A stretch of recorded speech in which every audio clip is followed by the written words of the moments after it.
สภาพทุกคนเลยโอ้ยหัวได้บ่โคตรเลิกเลยมุดเศร้าอะไรเดี๋ยวนี้มันต่อทอมาเรียบร้อย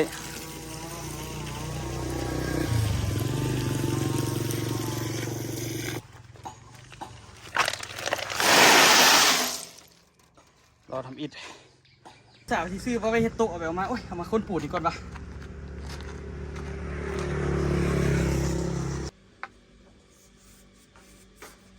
จะหู้เรื่องข่อยวันละวันนี้สบายดีทุกคนสบายดีตอนเช้าเด้อเช้ามื้อนี้6 โมงเช้าเลยทุกคนเอาแต่เช้าเลยนี่ขุดคุมเรียบร้อยนะทุกคนยังเหลือคุมเดียว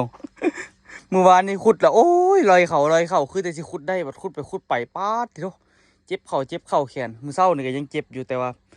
เมื่อคืนที่ว่าสิได้กินยาพาราบ่ได้กินซ้ำบ่เจ็บนอนรับจอมเศร้าเลยเมื่อยว่ะคืนนี้นี่เนาะขุดขุมมากะถือว่าจนสิแล้วเบิดละทุกคนเมื่อวานนี้มือเพราะฉะนั้นตั้งใจว่าสิขุดให้แล้วไวๆแล้วก็สิเทกันเปื้อนให้แล้วแต่เมื่อวานเอาไว้เอามาเนี่ยบ่แล้วซ้ำทุกคนเดี๋ยวตัวสิมาขุดขุมซ้ำเนาะมื้อนี้เทกันเปื้อนมื้อนี้แล้วก็ทุบฝาแล้วก็หลังจากเทกันเปื้อนแล้วก็ที่โทรบอกเขาเจ้าเกี่ยมเอาเสามาให้เลยแล้วก็สิทุบฝานะทุกคนทุบฝาทุบเป็นอันตรายก็มันสิล้มทับตัวเองตัวสิค่อยๆทุบแต่เทิงลงลุมใจแท้ตัวนี้ก็อยากทุบเขาในแล้วเพราะว่ามันอันนั้นมันยังไงวะมันบ่อยากให้มันมาถมอันนี้เนาะคันทุบออกนอกมันสิตกลงขุมอันนี้สิทุบเขาในเอามันเหลือพื้นที่หลายอยู่ไปเดี๋ยวตัวขุดตัวนี้ให้มันแล้วก่อนเศร้านี่ดนอยู่ก็นี่ขุดนี่ก็ได้มันเพราะว่ามันต้องได้ขุดเลิกเติบทุกคนขุมนี่ก็ได้เบื้องขุมทั้งข้างก็ยังบอกเลิกมันสูงเนาะผู้เลิกเติบอยู่ดิไปสู่ส่วนทุกคน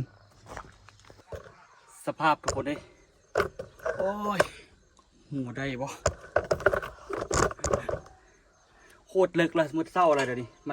มันสูงเนาะทุกคนคือกับตัวทั้งหน้าเลยตัวเลยลงมาเบิ้งมันก็เลิกเลยเดี๋ยวนี้โบลงมาแล้วมันตักโบได้ทุกคนมันยังโบได้ระดับเท่านี้นะ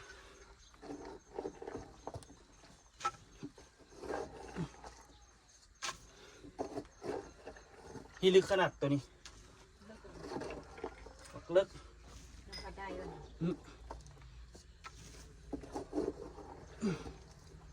ก้มตักกับโบได้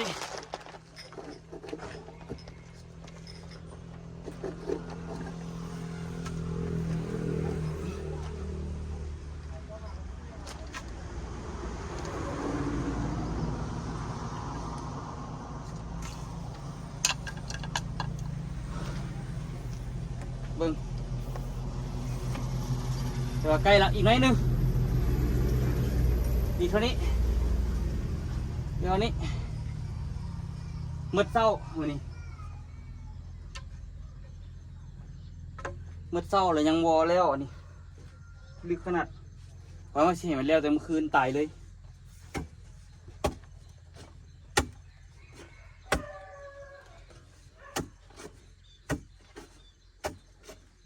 จงบนเหยียบก่อนซะเดี๋ยวไว้บนเหยียบขึ้น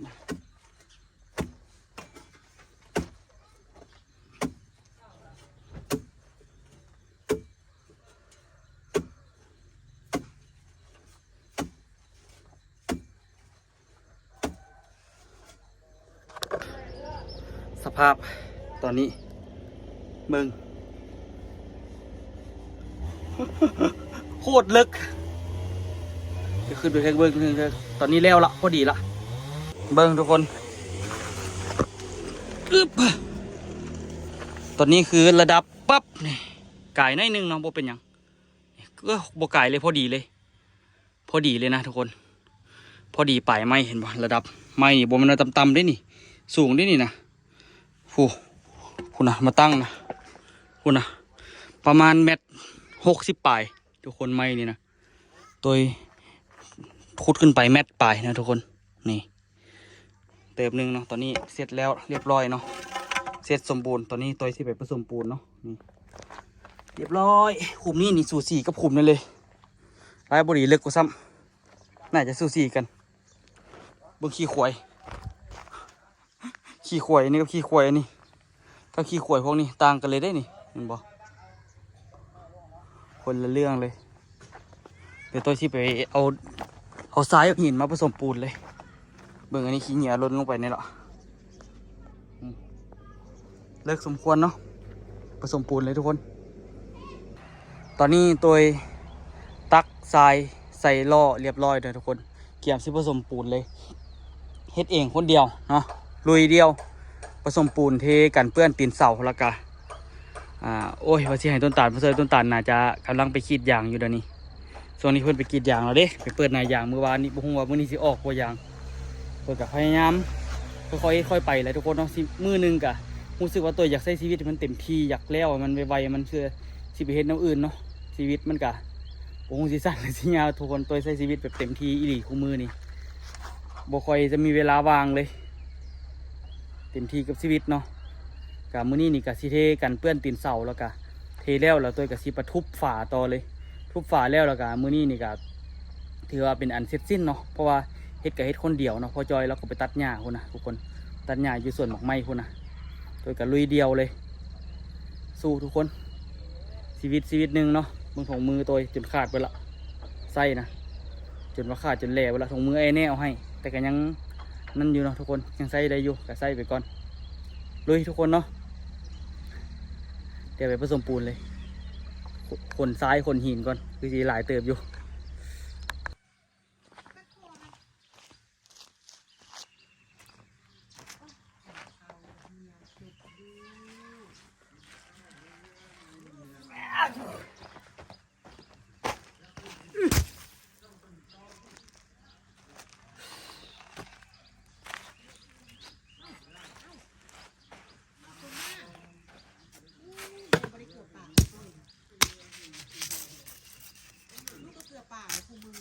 บ่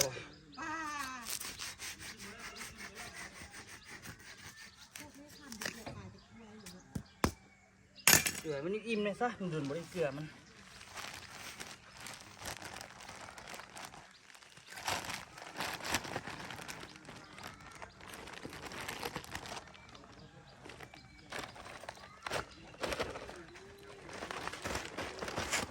โทรบอกอู้เกลือไหมโทรอู้เกลือไหมผู้ซื้อกระปุ่นอยู่นะ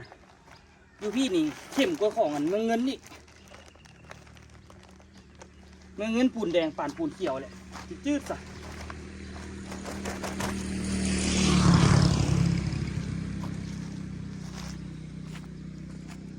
คนไปทางไหนเอาเนาะมีกระตูดอยู่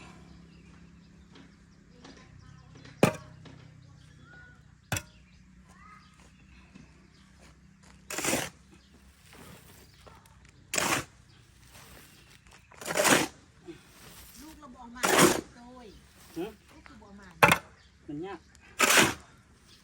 มันคาขุ่มคาต่อนี่ก็ได้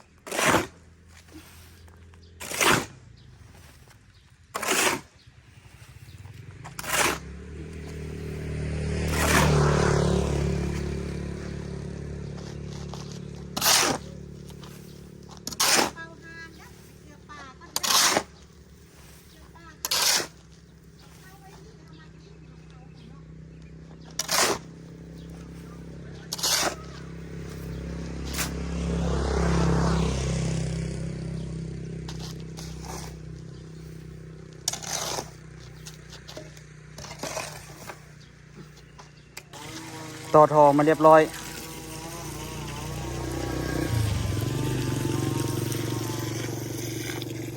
มันสะดวกสบายเนาะ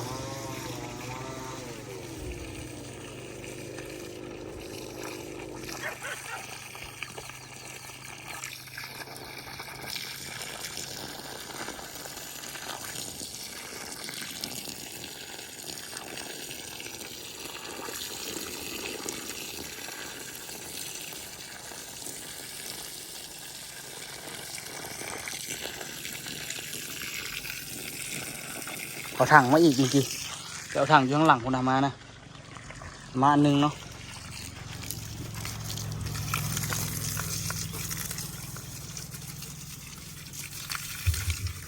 หน่อยตัวสีถมตัวนี้ก่อนสีเทตัวนี้เลยมานำไปจริงๆเราจะไปหดซะมานำปูนไว้เราผสมปูนดีๆก่อนเนาะ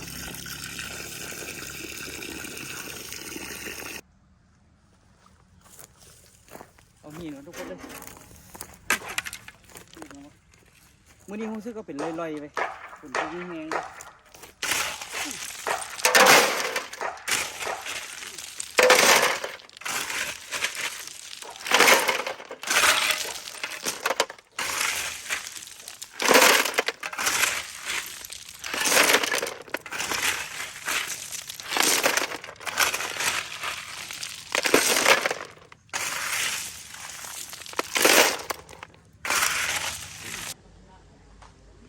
มา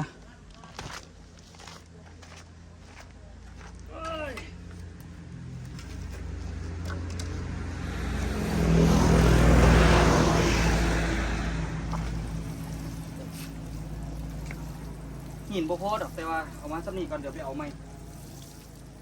ผสมไปแล้วก็เฮ็ดไปเอาของคือไก่ตัวมักผสมปูนยก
เริ่มจะคุมข้างหน้าเลยนี่ตัวนี้ตัวเอาน้ำใส่เลยเด้อทุกคนเด้อน้ำใส่เรียบร้อยแล้ว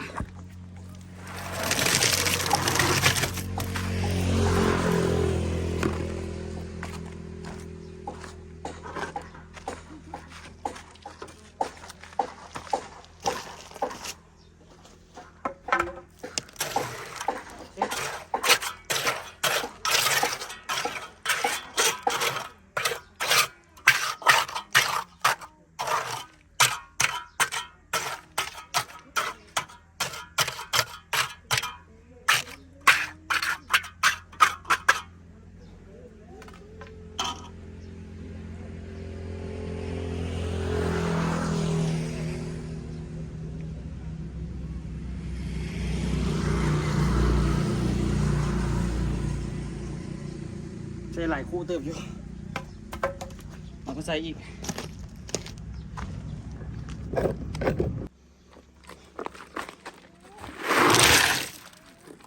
ได้บางหิน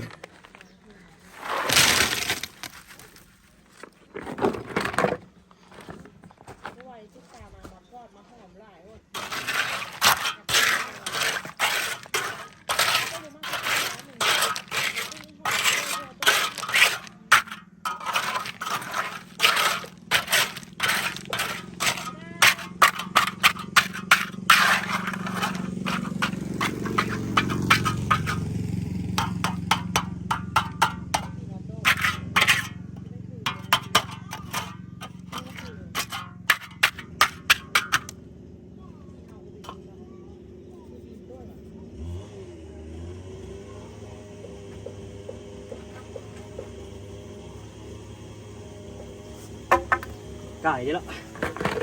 เกือบที่สุดเนาะ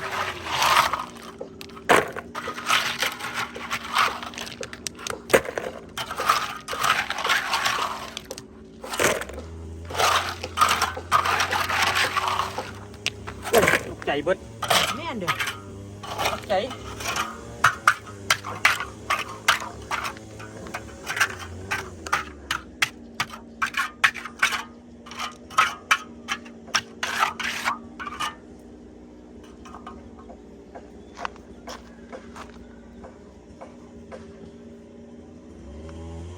โอเค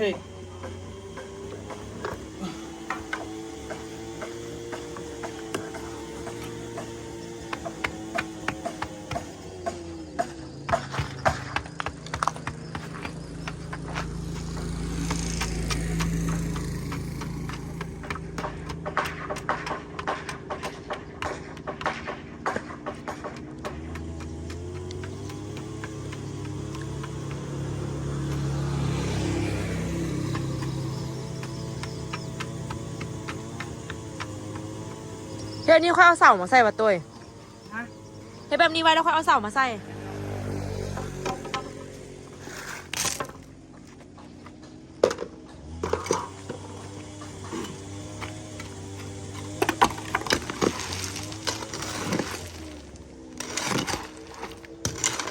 ถูกกลางขนม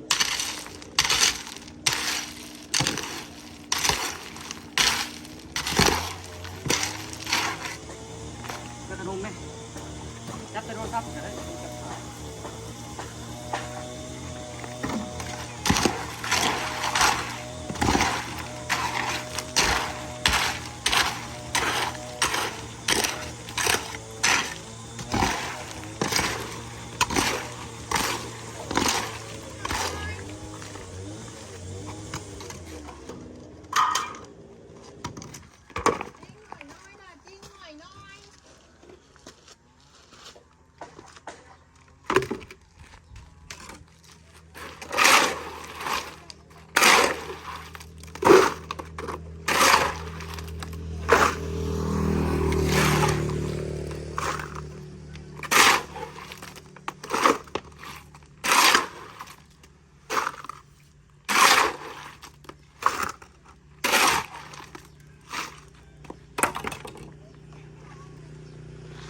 เอาอันนี้ก่อน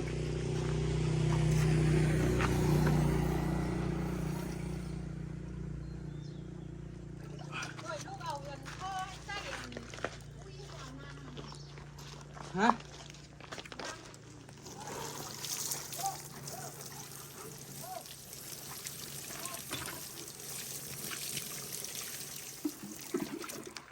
เน้นๆน่าจะใส่ส่วนนั้นหาส่วนนี้เนาะมันจะรู้สึกว่าเฮ็ดยากหาไง เห็นง่ายหายากแล้วมันก็ที่ยากอยู่อะ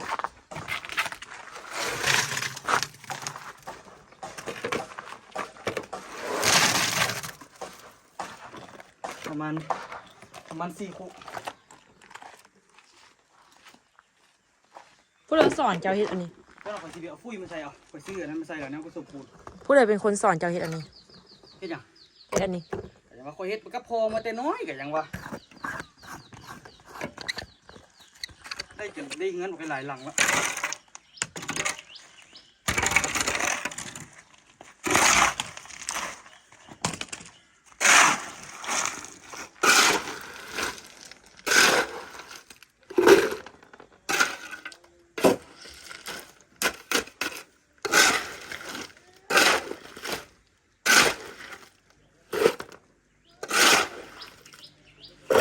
ไม่อยากกินนมเลยเนี่ย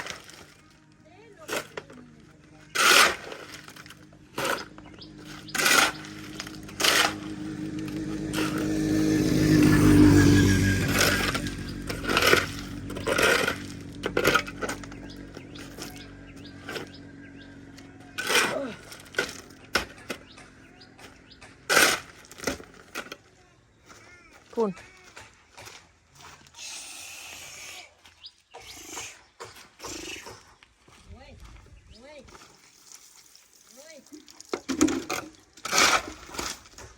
เ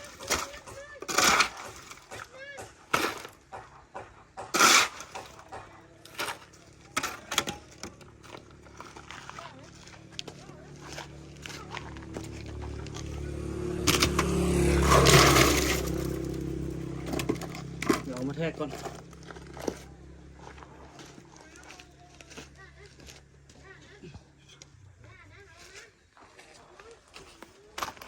อันนี้ไม่นี่ให้ไปเฮ็ดเป็นไม้บัดแทกโดยเฉพาะเด้อ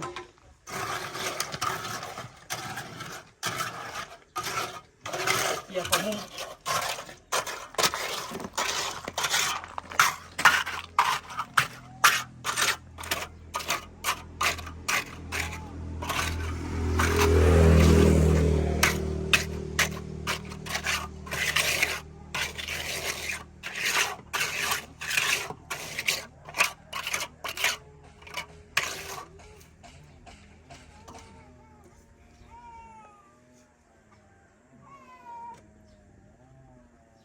ทีละทีไหน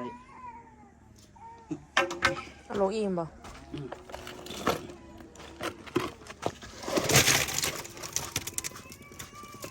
ยากหายแล้วโตอดเอาเดี๋ยวแม่ไปอาบน้ำ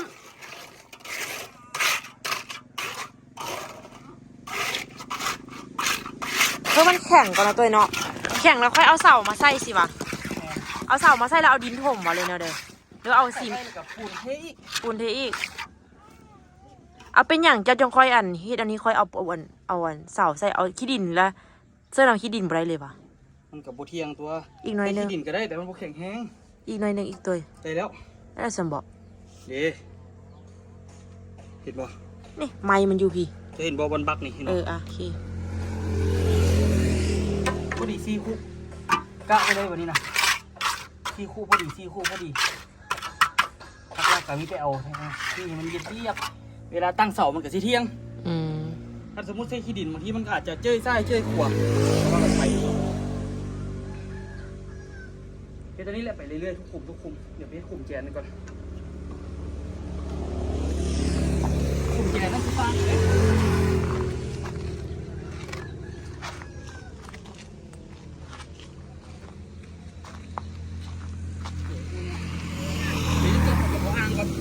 ผสมจะอ่างเลยดีกว่าสาวที่ซื้อเพราะไปเฮ็ดโต๊ะเอาแบบมาโอ้ยเอามาค้นปูดดีก่อนปะ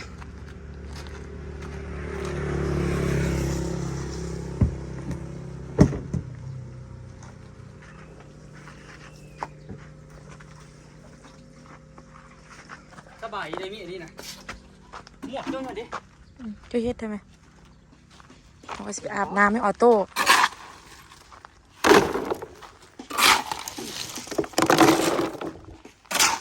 แม่นว่ะตัวอันนี้เขาเอาไว้คนว่ะ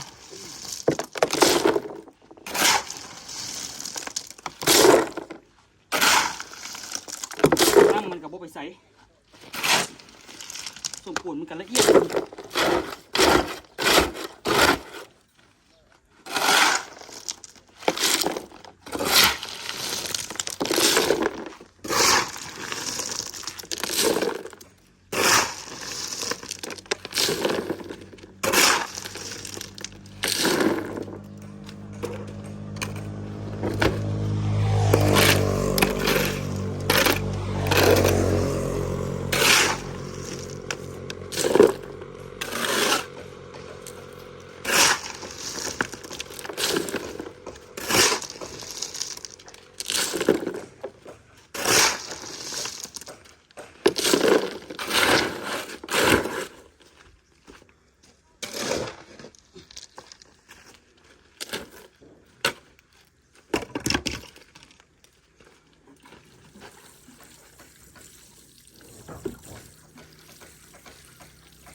เขาเรียกว่าอะไรน้องอู หืม เดี๋ยวนี้เขาเรียกว่าอะไร แกงมักหิน เรียกว่าปูนไม่พอ ก็คุณใส่หมักหินเยอะ มันก็เลยเป็นโคโลเคเล ถ้าคุณใส่ปูนเข้าไปเยอะ มันก็ จะดีขึ้นมานิดหน่อย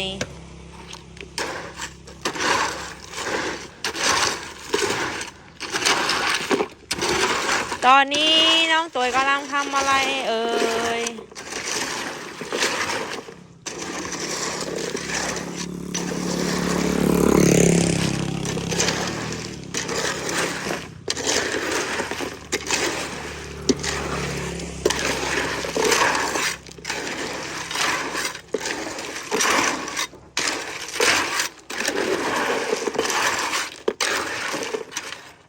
รู้สึกกระปุกนี่พอ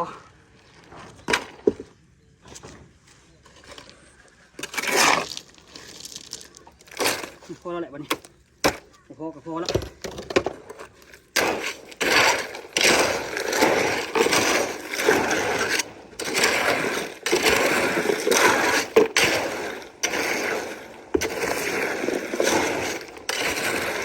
น้องตัวแข็งแรงจัง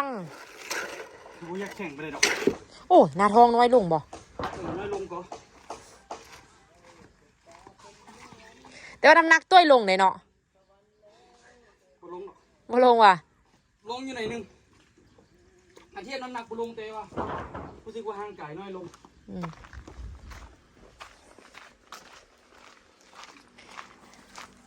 ใส่ทรงห่ำต้น เจ้าของว่าเอาจะเชื่อดิเอาคนก็เยอะ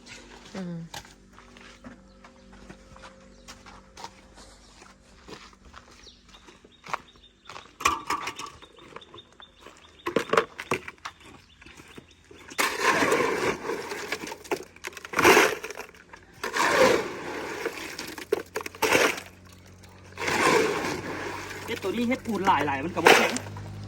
ข็งแห้ง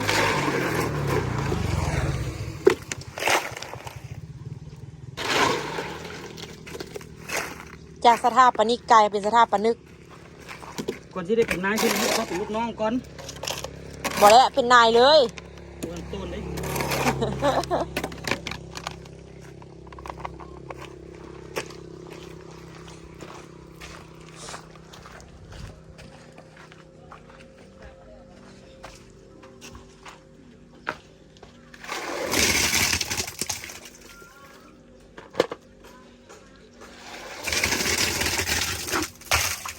ตีคู่ไปเลยหูละเอาไปสิพอดีตอนนี้โอ้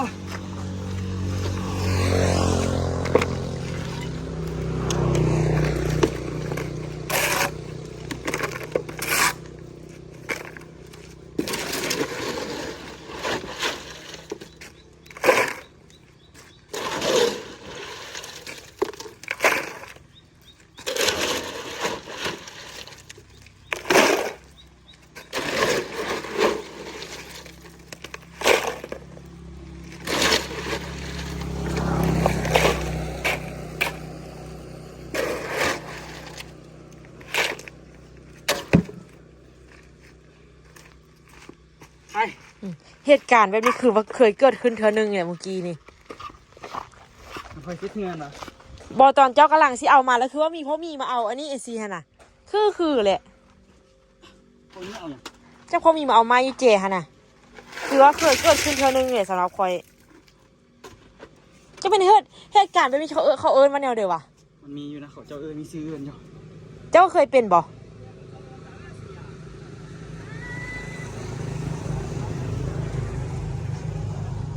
เนาะไก่ปะเราก็3 โคตรนึง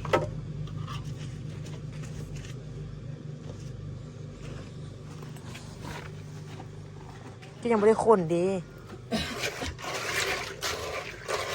ทุกคนมันเป็นเหตุการณ์อะไรวะที่แบบว่าเฮาฮู้เชื่อมันเคยเกิดขึ้นเทื่อนึงสิฮะนะเฮาฮู้อีกว่าคนนี้กำลังสิเฮ็ดอันเดิมสิฮะนะ จะหูเรื่องข่อยว่าอะไรวันนี้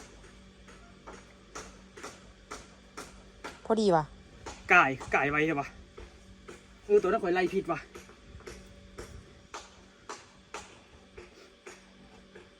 หรือว่าผู้จอยเฮ็ดปากมันน้อยโพด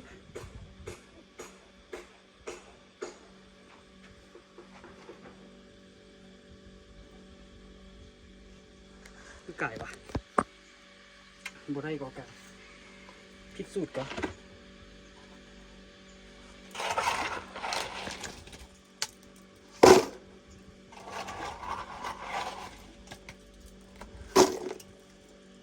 เป็นสลิปไปเลยที่บอก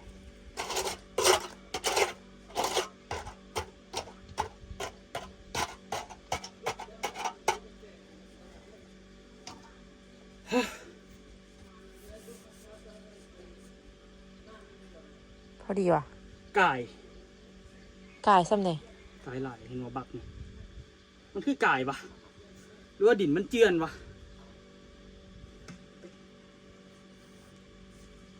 ก็2 คู่หนึ่งเปิดกับบริเทกมือคืนแหละ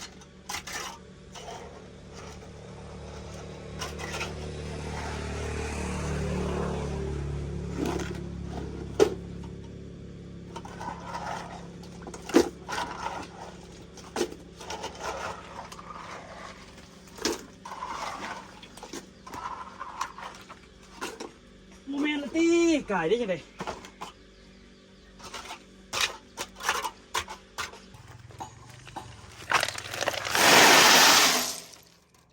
รอทำอิฐสำเร็จเสร็จสิ้นทุกคนเนาะตื่นแต่6 โมงเช้ามาแล้วตอนเที่ยงทุกคนพอดี12 โมงปลายพอดีเลยเนาะเฮ็ดกะแล้วเรียบร้อยเนาะนี่ทุกอันทุกขุมเนาะตอนนี้ตัวเฮ็ดเรียบร้อยหมดละคนเดียวเลยทุกคนอันนี้เขาก็เฮ็ดมันพอตัวเอาน้ำมันกับเอาเศษนั่นอันนี้ใส่อีกง่ายนึงทุกคนมันบ่ทันแล้วเนาะปูนแดงใส่เลยตัวนี้นี่กะเรียบร้อยละเลิกเติบตัวนี้ก็ได้นี่แล้วละทุกคน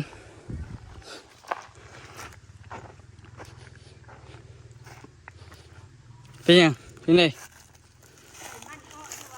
โอ้ยบุญสิออกจริงๆบุญสิจอยซ้ำเฮ็ดเวียกเฮ็ดได้เฮ็ดว่าบุญสิจอย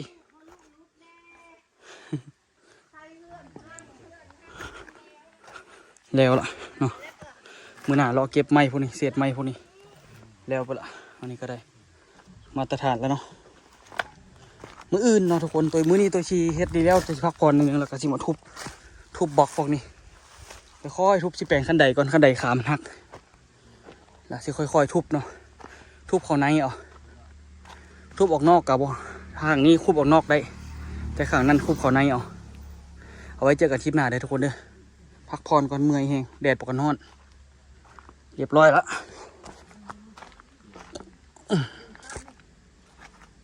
อันนี้ก็เครื่องมือก็ล้างเรียบร้อย